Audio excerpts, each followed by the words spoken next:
the Locked On Podcast Network, your team every day. You are Locked On Cowboys, your daily Dallas Cowboys podcast. Part of the Locked On Podcast Network, your team every day. Locked On Cowboys. Locked On Cowboys. Welcome back to the Locked On Cowboys podcast, part of the Locked On Podcast Network. Thank you for tuning in. I am your host, Marcus Mosher. You can follow me on Twitter at Marcus_Mosher. And joining me today, as always, is Landon McCool. You can check him out on Twitter at McCoolBCB. You can also listen to him on the Best Coast Boys podcast. Landon, what is going on, sir? Not much. I had a great weekend. We are creeping closer and closer to the NFL draft as it approaches the end of the month. And as we start getting closer, we start hearing whispers in the wind and information, some of which is just total BS that some people have made, and some of which is coming from inside the teams. And you get to be the one to decide which is which whenever you hear it. It's a fun time of year. Yeah, it's always fun because, you know, the April is always the month of liars, right? We're told that every year.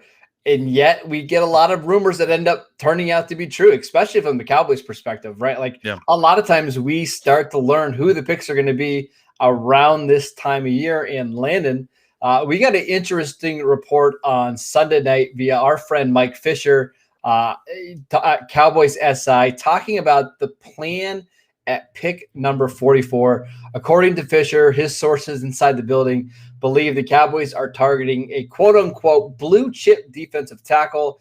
And the name that Fisher mentioned was Marvin Wilson from Florida State, a five-star recruit coming out of high school. We talked about him a lot through this process so far. We talked about him during the Senior Bowl. But Landon, I want your initial gut reactions of Marvin Wilson potentially being the pick at number 44. Well, I certainly think it's high. I mean, it's certainly too high for, in my opinion, of where I would feel comfortable taking Marvin Wilson. Got the name right. I was concerned about it. I'll tell you what, though. I will say this.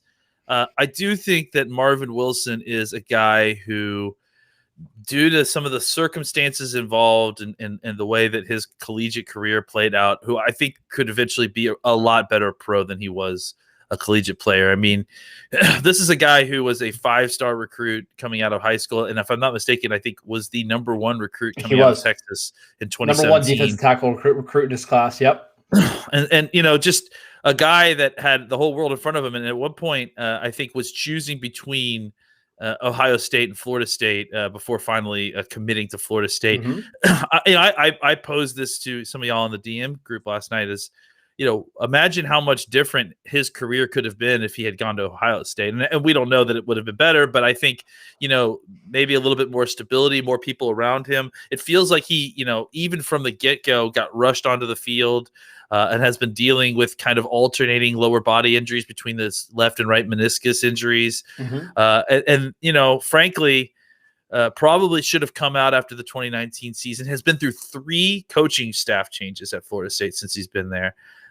Probably should have come out in 2019 after a really solid season, and then just had an absolute disaster season this year. I mean, I think with the COVID situation, playing with kind of an undisclosed injury that eventually made him, you know, have to sit out the last part of the season and get surgery, which I still think is affecting his testing stuff as well. Even now, I just think he's a guy who,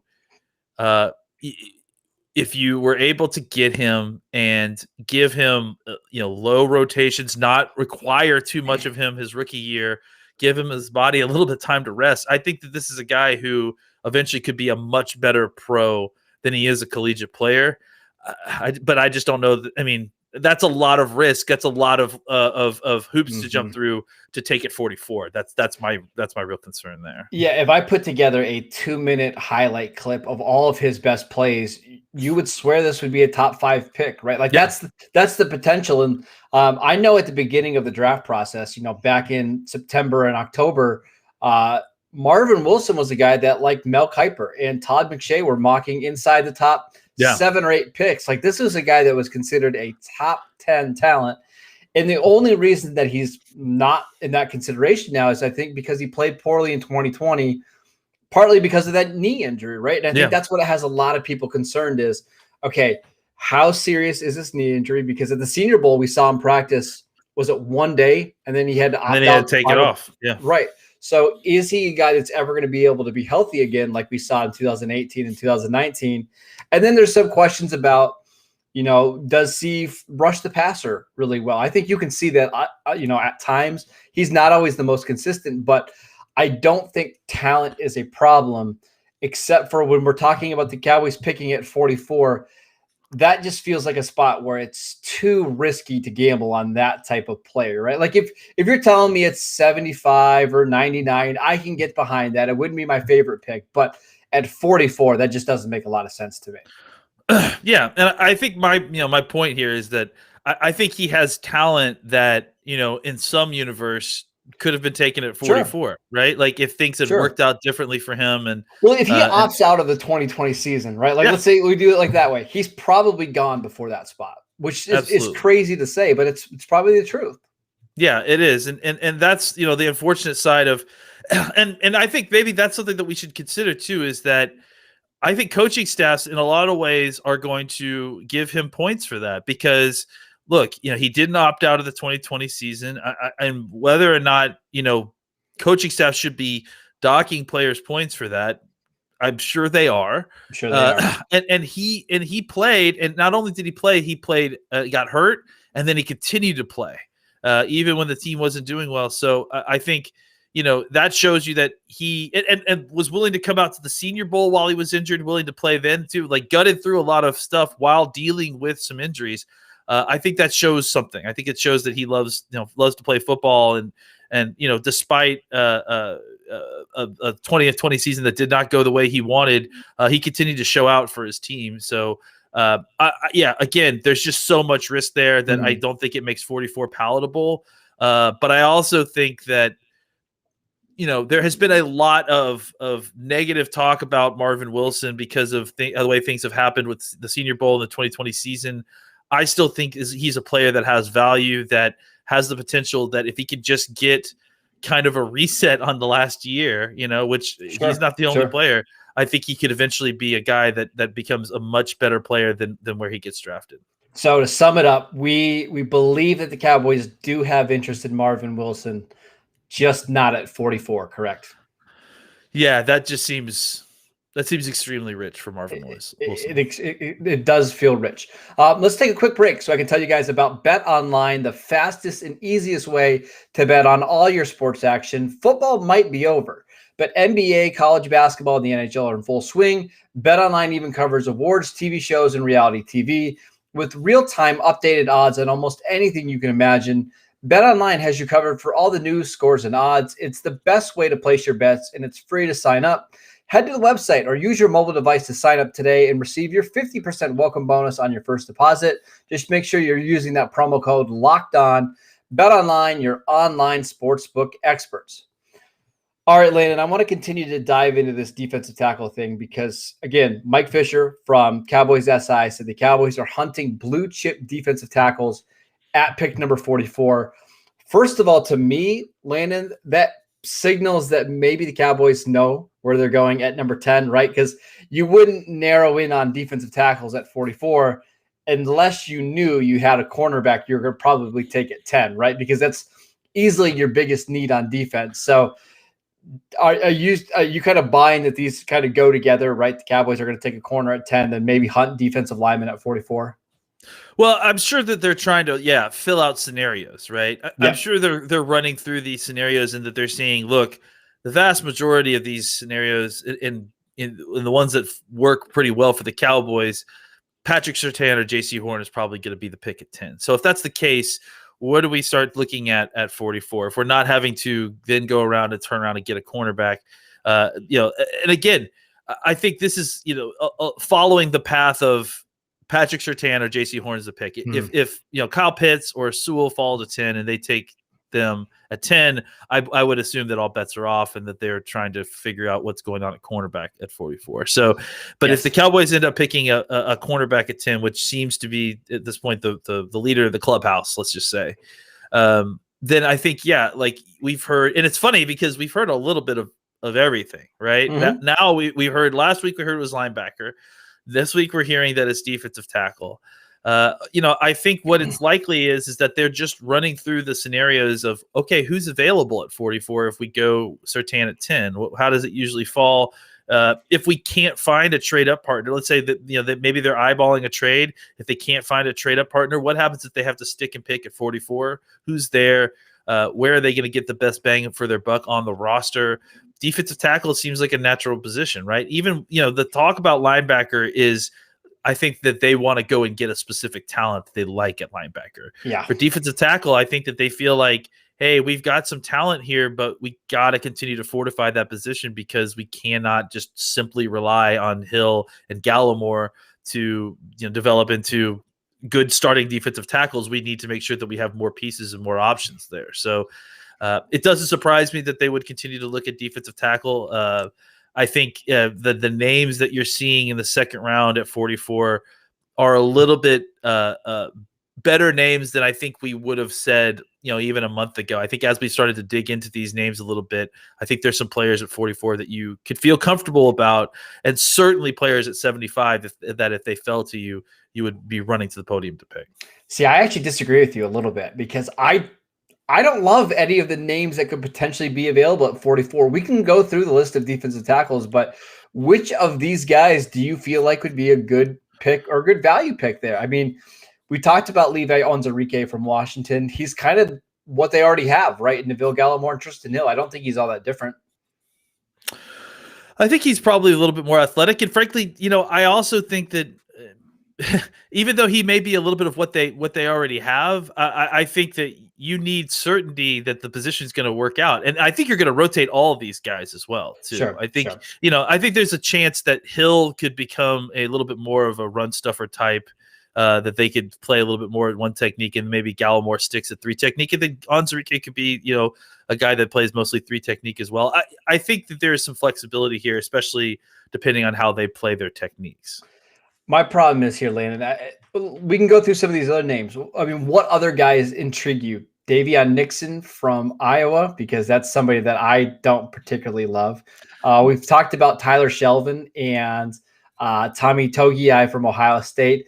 That feels rich for both of those guys. So is there one player you're kind of highlighting as somebody you think would make sense at that spot?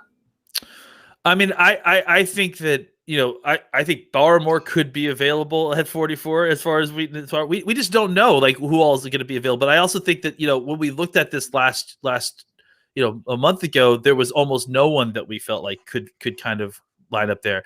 Now, I think I honestly would not be surprised if they like Togiai at 44. See, that just seems so rich though.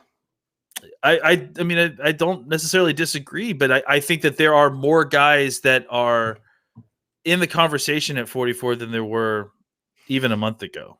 My hunch here is, Landon, that they've got one or two names circled, and maybe it's Christian Barmore. And listen, we've been talking about this for a while now.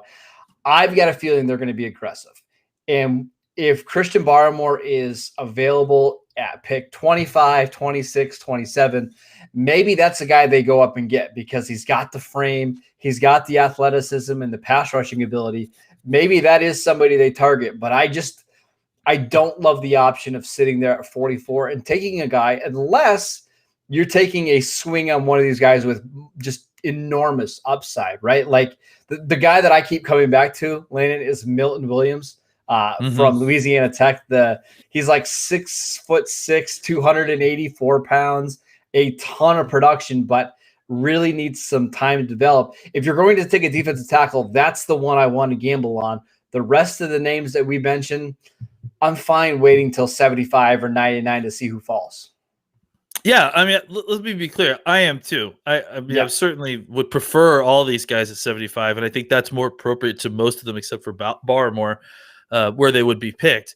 I just, wouldn't be surprised if they got they got busted out at 44. That they don't get the guy that they hoped fall to them, and they instead hope to, reach to make sure that they get a guy that they don't think will fall to 75, which is not necessarily great, but I mean that's what this kind of information that we're getting seems to indicate.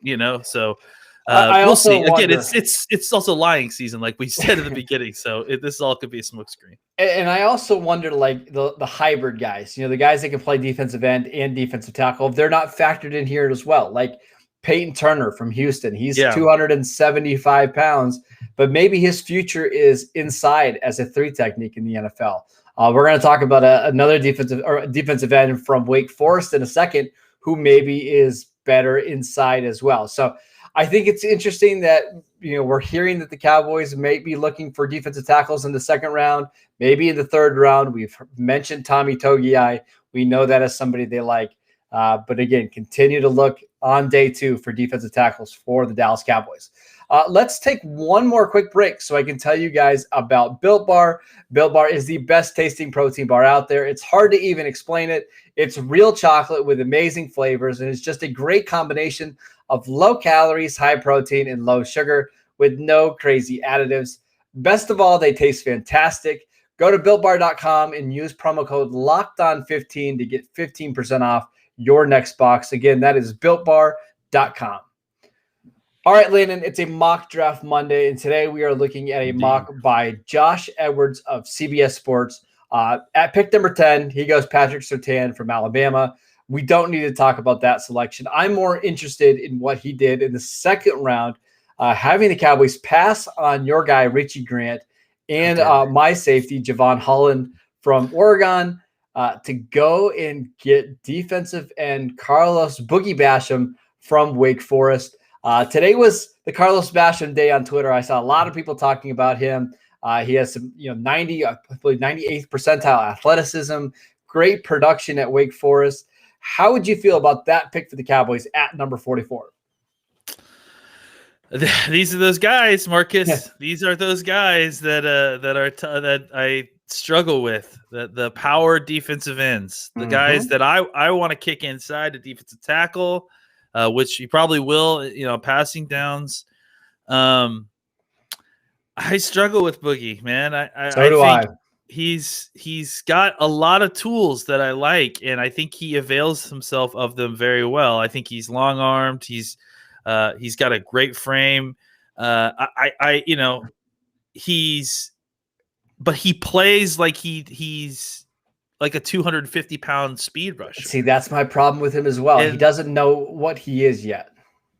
I just don't know that that's a useful, like that's, I really struggle with guys who have different playing styles than their body kind of dictates. Right. And so you don't really get the benefit of the body style that he plays with because of his playing style. A little bit kind of negates it to a large degree. So yeah, I think that, my basic thought process here is that I want to try to get these guys in the middle and try to see how they rush against guards. But I don't know that they have the power or the toughness to kind of survive inside. I look at someone like Tyrone Crawford, who I think is a much more physical player than this guy is. And I think about how much he got beat up when he played defensive tackle. And that's what I worry about here is that I think, you can get a guy and he can be a physical player on the outside. And maybe what you do with Carlos Basham is that he becomes kind of a like an elephant defensive end, right? Where you can play him a little bit as a two gapping defensive end who could also give you some one gap inside and outside. He could probably play up and down the line, but I think the thing that really disturbs me about him is that he gets off the ball really well for 285 pounds. He has incredibly long arms, but he doesn't play like that guy. He plays like he's trying to beat everyone around an angle, and he doesn't quite have the athleticism. Like that kind of athleticism. Yeah, exactly. I think on paper, he is somebody that you would love to say, hey, let's start him as our left defensive end, and then let's kick him inside on three technique and obvious pass rush situations. He's just not that guy, right? And Yeah. I think he's going to get pigeonholed into that. And unfortunately, if a team drafts him to do that, I think he might fail in the NFL. I think he's way more like a lesser version of Everson Griffin than he is Michael Bennett, right? Remember Michael Bennett with the Cowboys, even in the late stage of his career, still was able to create pressure from being so quick off the ball inside. I just think Basham is probably going to have a better career as a power defensive end as he eventually learns how to use his size. I think ultimately, Landon, other people and hopefully other teams are going to like him more than the Cowboys. And I'm not sure. I'm not even sure. Is Dan Quinn one of these defensive coordinators that he likes to use these bigger defensive ends and slide them inside? I'm not even sure. Yeah, and I guess the other thing too is that, I mean, just look at his usage at Wake Forest the last few years. I mean, they tried playing him more and more inside early on in his career, and then eventually just started giving him more and more snaps outside as his career went on. And I mean, you can't always assume perfect coaching with these college staffs, but they are seeing these guys every single day. And Boogie Basham is by far the best player on Wake Forest team, at least in the defensive line, for sure. And so they are clearly trying to put him in a spot where he can succeed. If he was struggling on the inside, over the tackle in the B gap early on, then obviously they've been moving him more to the outside for a reason. So that's kind of, that's all you really need to know about him. I struggle with these types of players, so I don't really. I mean, I'll be the best. Do I, man. I may not be the best analyst for this, but I do think that if the Cowboys get him, it's kind of an awkward fit a little bit just because of the skill sets you already have on this team. And how exactly are you going to manufacture ways to get him on the field that actually avail him of his skill set? All right, let's play some Would You Rather with these kind of tweener guys. Carlos Basham or Gregory Rousseau? At the same pick? At the same pick? At the same spot, yeah. Pick number 44. I think I'd take Rousseau. Really? Honestly. Okay. I think because I think there is upside there. We again, Rousseau is like this, is like Wilson in some ways, where everyone's just been so down on him from the jump that I think that at a certain point his value has actually started reversing course because he's so underrated at this point. All right. How about Boogie Basham or Milton Williams from La Tech? Milton Williams, because I don't think Milton Williams is a tweener as much. I'll put 5 pounds on him and let him play 3 technique all day. Like I think that's easy. I'll just have him cut 5 pounds and have him be that power defensive end because I think he can do that as well. So I would agree with you. It's interesting because these are, this is kind of the range where those tweeners end up going. It will be fascinating to see if the Cowboys want to dabble into this market when it comes to the second day of the draft. That is it for today's show. Thank you guys for tuning in. As always, you can download the podcast on Apple Podcasts, Spotify, or wherever you get your podcasts. You can follow the show on Twitter at Locked On Cowboys. Please subscribe on YouTube. We're trying to build our YouTube page, so make sure you guys do that. Please. You can follow Landon on Twitter at McCoolBCB. You can follow me at Marcus_Mosher, and we will see you